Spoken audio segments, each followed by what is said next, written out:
Material Feminisms, edited by Stacy Alaimo and Susan Hekman, offers significant feminist theoretical and practical insights from various disciplines, including feminist science studies, disability studies, and race-ethnic studies.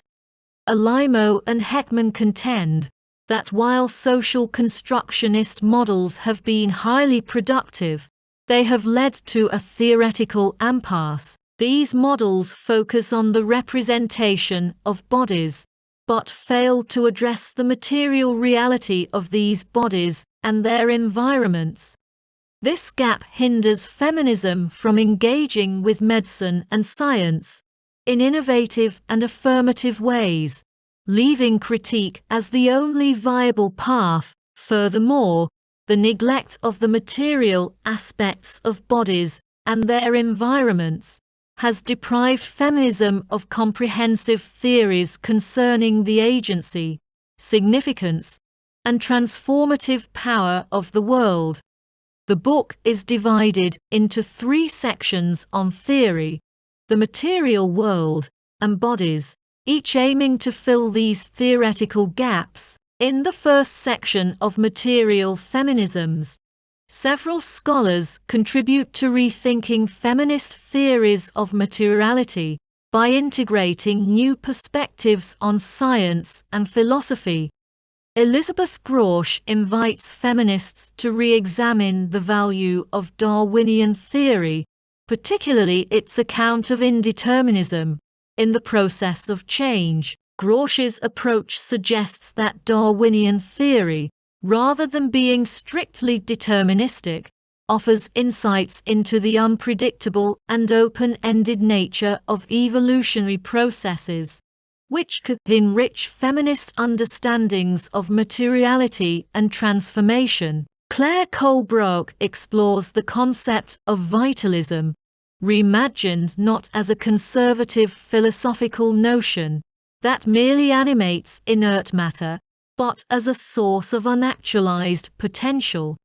This reconceptualization of vitalism proposes that potentiality itself can offer feminist theories a robust framework for understanding materiality in a dynamic and open-ended way. By shifting the focus from actualized vitality to potential, Colebrook opens new avenues for considering how matter and life intersect in unpredictable and innovative ways. Susan Hekman provides a historical genealogy of the material turn in feminist theory, making it accessible to readers who may not be familiar with its development. She traces this intellectual trajectory up to the recent contributions of Karen Barad, whose essay Posthumanist Performativity is included in the collection. Barad builds on physicist Niels Bohr's concept of agential realism and brings it into dialogue with Judith Butler's theory of performativity. Barad's argument centers on the idea of intra-activity, which posits that the world is neither an objective reality, waiting to be discovered by scientists, as realists claim, nor merely a cultural construct, as social constructionists suggest. Instead, she argues that materiality and the accounts of it are mutually constitutive and interact within specific contexts. Barad's theory of intraactivity challenges the traditional boundaries between the human and the non-human. She posits that matter and meaning are so constituted through iterative interactions. According to Barad, phenomena are not entirely independent of the devices and practices that observe and produce them. These devices are part of the very activity that constitutes matter. Thus, in her agential realist framework, the process of matter becoming significant is an ongoing, iterative intraactivity, where both material and discursive practices play integral roles. Barad further argues that this framework contests the conventional division between culture and nature. Rather than viewing culture as a force that acts upon a passive nature, Barad sees them as inseparable.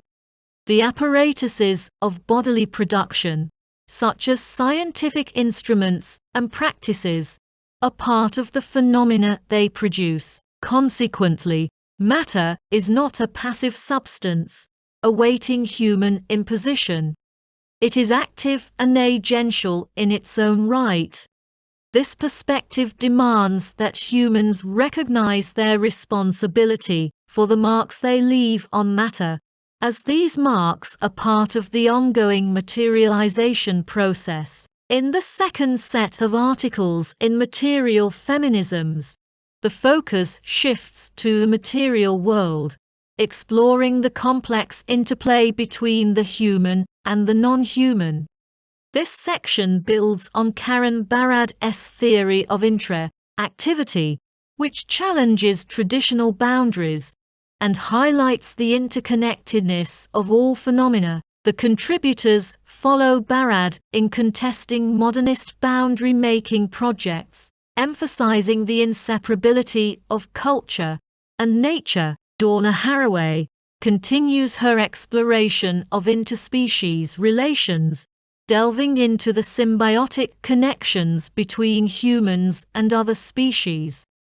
Haraway's work underscores the mutual dependencies and shared existences that blur the lines between species, questioning the hierarchical distinctions often made between humans and animals. By highlighting these interspecies relationships, Haraway calls for a more inclusive understanding of the material world that acknowledges the agency and significance of non-human entities. Vicky Kirby and Stacy Alaimo further interrogate the historical strategies within feminist thought that have often glorified nature as the devalued term in the nature-culture divide. Their analyses reveal how these strategies can reinforce binary thinking and obscure the complex interdependencies between nature and culture. By unpacking these historical tendencies, Kirby and Alaimo advocate for a more nuanced approach that recognizes the fluidity and interpenetration of natural and cultural phenomena. Nancy Tunis' analysis of Hurricane Katrina serves as a powerful example of the inseparability of human and environmental phenomena. Tuna illustrates how the storm's power was significantly amplified by human-induced factors, such as warmer ocean temperatures resulting from global warming. This case study demonstrates that environmental events cannot be understood in isolation from human activities and their impacts on the planet. Tuna's work highlights the urgency of addressing environmental issues through a lens that acknowledges human responsibility and the entangled nature of ecological and social systems. Katrina Mortimer Sandilands uses her personal experience with her mother's encroaching Alzheimer's disease to theorize about landscape and the phenomenology of the environment. She explores how the progression of Alzheimer's, which affects memory and perception, can provide insights into our understanding of landscapes and environmental interactions. Mortimer Sandilands' reflections bridge the discussion of materiality and the environment with the next section's focus on other bodies, particularly those marked by racial or physical differences. The inclusion of these diverse perspectives underscores the importance of considering the material world in feminist theory. Each contribution reveals different facets of how humans are inextricably linked with their environments and other species. By challenging the modernist impulse to draw rigid boundaries, The authors collectively argue for a more integrated and holistic approach to understanding materiality. The discussions in this section prepare the ground for the final section's examination of bodies that are marked as racially or physically other. By emphasizing the inseparability of humans and their environments, the contributors set the stage for a deeper exploration of how different bodies experience and interact with the material world. This transition underscores the interconnectedness of all forms of matter and the importance of recognizing the agency and significance of both human and non-human entities.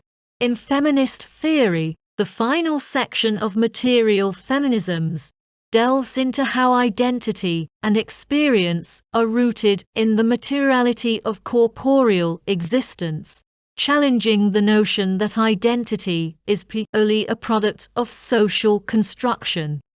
This section shifts the paradigm towards understanding the physical body as central to forming identities and experiences. Tobin Siebers argues that the disabled body offers a realist account of minority identity. While some postmodernists have dismissed bodily experience as a basis for identity claims, Siebers contends that when viewed within a social network of meanings, bodily experience can be reclaimed as a valid ground for identity. This perspective allows for a realist approach to understanding the identities of disabled individuals, positioning their lived experiences as essential to formulating identity claims. Michael Hames Gark emphasizes that the socially and historically constructed nature of race does not negate its significance as an identity category. Instead of dismissing racial identities, he advocates for experimenting with them, seeing them as dynamic and evolving, rather than fixed. He uses the example of the Zapatistas, who define their identity as the culmination of 500 years of struggle, to illustrate how racial identities can be understood as fluid and continuously shaped by historical and social forces. Suzanne Bost revisits the Chicana feminism of Gloria Anzalde and Cherry Moraga, focusing on their experiences of illness and pain. Bost explains that Anzalde and Moraga transitioned from an ethnically bounded Chicana feminism to one based on the universal capacity of bodies for sickness and pain. This shift provides a model for post-identity politics, which is open to new alliances and relationalities beyond ethnic boundaries. Elizabeth Wilson explores the interplay between the body, brain, and pharmaceuticals, challenging traditional feminist accounts of depression. She argues that the success of selective serotonin reuptake inhibitors, SRIs, which establish an empathic relationship between the gut and the brain, similar to that achieved through talk therapy, reveals the intricate connection between biological and psychological factors. Wilson's investigation subverts the notion that depression is solely a manifestation of social oppression or a social construct, highlighting the biological dimensions of mental health. Susan Bordeaux uses her personal experience of learning to braid her biracial daughter's hair to explore the lived realities of race experiences. Bordeaux concludes that understanding differences and similarities in each other's lives requires more than theoretical discussions. It demands engagement and learning from both inside and outside perspectives. She suggests that spending less time theorizing difference and more time learning from each other's lived experiences can foster a deeper understanding of race and identity. This section underscores that corporeal experiences and their social interpretations offer profound insights into identity and coalition building. It challenges the post-structuralist view that subjectivity is merely an empty category of humanist thought. Instead, the contributions argue that identity is not just a cultural construct, but has tangible impacts on how people experience and live their lives. The materiality of bodies and the social constructions surrounding them are intertwined, providing new ways of thinking about identity, coalition, and the interrelatedness of body and theory.